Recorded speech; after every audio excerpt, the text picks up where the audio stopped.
Cordial saludo, soy Ana Elizabeth Romero Buitrago, estudiante del doctorado de Educación de la Universidad Experimental Libertador de Venezuela, Instituto Pedagógico de Carácter. Hoy les quiero hablar del pensamiento complejo del docente investigador.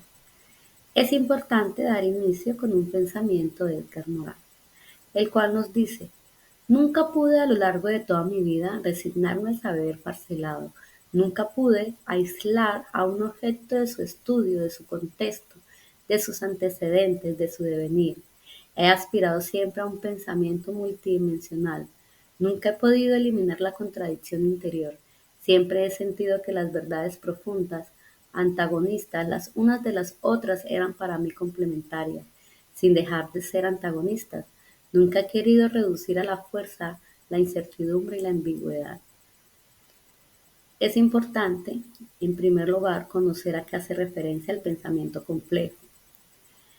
Dice Edgar Morin que la complejidad se ha formado, se ha agrandado, se ha extendido sus ramificaciones, pasado de la periferia al centro de mi meta.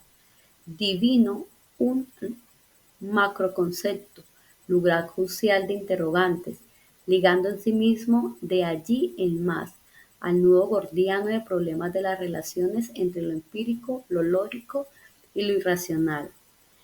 En este momento daremos a conocer dos teorías, que es la teoría de sistemas y la teoría de la información y la comunicación. En cuanto a la teoría de sistemas, el autor Edgar Morin en el año 1994 dice que es casi universal, porque en un sentido toda realidad conocida desde el átomo hasta las galaxias, pasando por la molécula, la célula, el organismo y la sociedad, puede ser concebida como un sistema, es decir, como la asociación combinatoria de elementos diferentes. Mientras que la teoría de la información y la comunicación para el mismo autor, Edgar Morin en 1994, asume los supuestos teóricos de la teoría de la comunicación en la medida que considera el lenguaje y la comunicación humana. Para Edgar Morin, dice que el primer modo de representación simbólica es el sentido más extenso del término. En cuanto a la teoría de sistemas, encontramos otros autores, como es el caso de Agassi 1996, citado por Moreno 2002.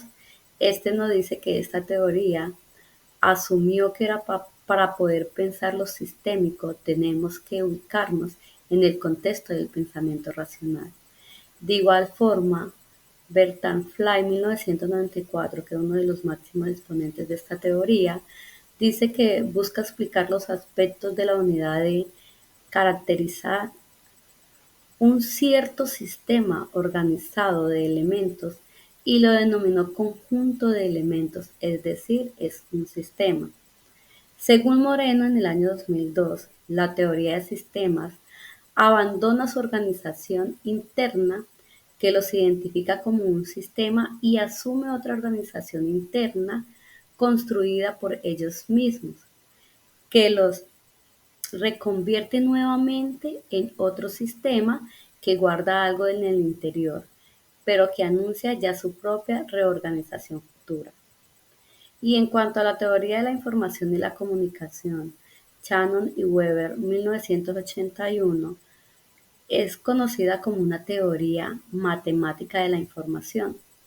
De igual forma, Moreno en el año 2002 dice que su objeto de estudio se centraba en el análisis de la eficiencia de la información y buscaba establecer medidas cuantitativas sobre la capacidad de los sistemas de transmitir, almacenar y procesar información. En cuanto a las teorías de la información y la comunicación, de igual forma, Edgar Morin dice que esta teoría asumió los supuestos teóricos de la teoría de la comunicación en la medida que consideró el lenguaje y la comunicación humana en el sentido más extenso del término, como el primer modo de representación simbólica de la realidad. Bueno, en cuanto a otros teóricos, como es el caso de Piaget, llevándolo ya al término la noción de sujeto epistémico, Piaget propuso que la construcción de las estructuras cognitivas dependían de los esquemas de acción y de las operaciones mentales. Él determinó que las funciones cognitivas básicas se apoyan en los procesos de organización y adaptación de los organismos vivos mediante procesos de equilibración que ampliaron a su vez mecanismos de asimilación y acomodación de los llamados contenidos de la cognición que pautaron las ya famosas etapas de desarrollo cognitivo.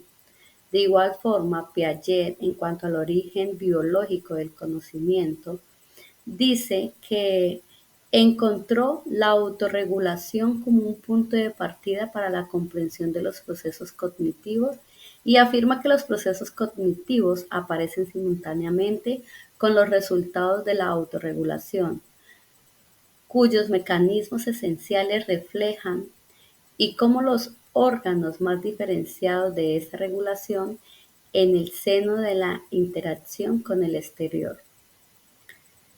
Es importante conocer que también Piaget, eh, relacionado con el planteamiento paradigmático de Thomas Kuhn, vamos a conocer cuál es el término paradigma para este autor. De acuerdo a Kuhn, 1997, el significado del término ha pendulado entre una interpretación que lo oscila desde una dimensión teórico-metodológica hacia la interpretación de carácter global.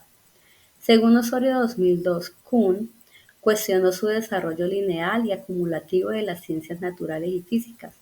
Llegó a la conclusión de que el conocimiento científico y la ciencia son producto social e histórico y que el investigador no es neutral frente a esa realidad, sino que se encuentra condicionado por sus tradiciones disciplinarias y por la institución a la que pertenece.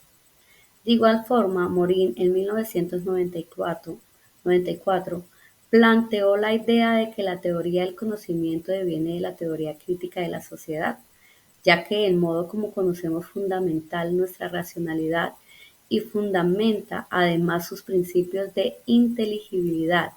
El paradigma se ha transformado de esta manera en una estructura de interpretación de la realidad y de orientación de la noción. Al mismo tiempo, Morin, en el año 1992, dice que los paradigmas tienen un sentido generativo y organizacional. En virtud de este sentido generativo y organizacional, el paradigma orienta, gobierna y controla los pensamientos de los individuos y el sistema de ideas y teorías. Bueno, ¿cómo se vincula las teorías que acabamos de ver con mi proyecto de investigación? Mi proyecto de investigación tiene como título Modelo teórico didáctico para la enseñanza de la comprensión lectora basado en la inteligencia lingüística en estudiantes de básica secundaria. En cuanto a la primera teoría, que fue la teoría de sistemas, se vincula teniendo en cuenta la realidad de la comprensión lectora en Colombia. Es conocida por la sociedad. Para que sea sistémica, se debe pensar desde el contexto del pensamiento racional construido y así anunciar su organización futura. Y en cuanto a la vinculación con las teorías de la información y la comunicación, el lenguaje, según Morin, es el primer modo de representación simbólica de la realidad. Por tanto, la comprensión lectora, pensada desde la inteligencia lingüística, debe hacer énfasis en las realidades de los estudiantes. Ya a manera de conclusiones, teniendo en cuenta el artículo del cual nos basamos para la información expuesta, nos dice como primera conclusión, dice, en relación con el aporte de la teoría comunicacional, hemos podido advertir que Morán se sumó a la postura propuesta por Bergson acerca del carácter social de la comunicación humana y la integró en la tríada trabajo, pensamiento, lenguaje, herencia de la tradición marxista, retomada por Luhmann y Vygotsky.